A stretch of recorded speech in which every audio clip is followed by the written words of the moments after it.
Mohon maaf sebelumnya Pak Diki, saya membuat video ini jam 2 pagi dan saya baru saja pulang dari volunteer. Maaf karena yang pertama terlihat tidak niat, dan yang kedua maaf karena videonya tidak sempurna. Karena kesempurnaan hanya milik Allah Subhanahu wa taala. Halo semuanya, jadi di sini aku mau ngejelasin tentang TKA. Apa sih itu TKA? Nah, TKA itu tenaga kerja asing. Nah, tenaga kerja asing merupakan orang asing yang bekerja di Indonesia. Nah, itu diatur dalam pasal 1 ayat 13. Nah, TKA itu di Indonesia dibagi menjadi dua golongan. Yang pertama itu ada tenaga kerja asing pendatang, dan yang satu tenaga kerja asing penetap.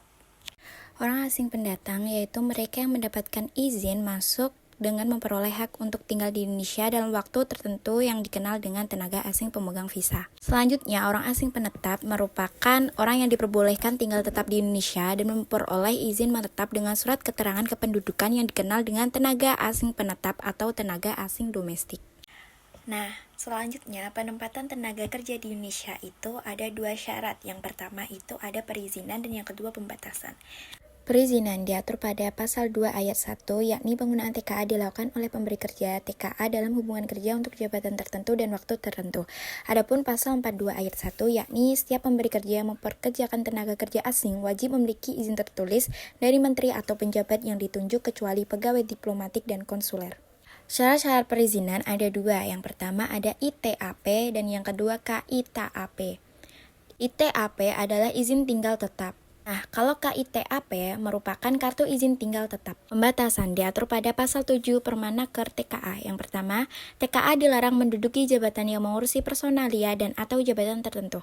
Yang kedua, jabatan yang dilarang diduduki oleh TKA ditetapkan dengan keputusan menteri. Yang ketiga, penetapan jabatan dilarang diduduki oleh TKA ditetapkan oleh menteri setelah mendapatkan masukan dari kementerian atau lembaga terkait. Selanjutnya, ada pun jabatan-jabatan yang dilarang diduduki oleh TKA. Apa aja yaitu? Nah, teman-teman, aku di sini mau ngelampirin daftar kategori jabatan tertentu yang dapat diduduki oleh tenaga kerja asing. Tujuan penempatan TKA di Indonesia. Yang pertama, untuk memenuhi kebutuhan tenaga kerja terampil dan profesional pada bidang-bidang tertentu yang belum dapat diisi oleh tenaga kerja Indonesia. Kedua, untuk mempercepat proses pembangunan nasional dengan jalan mempercepat proses alih teknologi atau alih ilmu pengetahuan terutama di bidang industri. Yang ketiga, untuk memberikan perluasan kesempatan kerja bagi tenaga kerja di Indonesia. Dan yang terakhir, untuk peningkatan investasi asing sebagai penunjang modal pembangunan di Indonesia. Tadi kan sudah aku lampirin, ada pengertian TKA, ada tujuan TKA. Nah, selanjutnya ada prosedur dan syarat-syarat yang harus dipenuhi oleh TKA.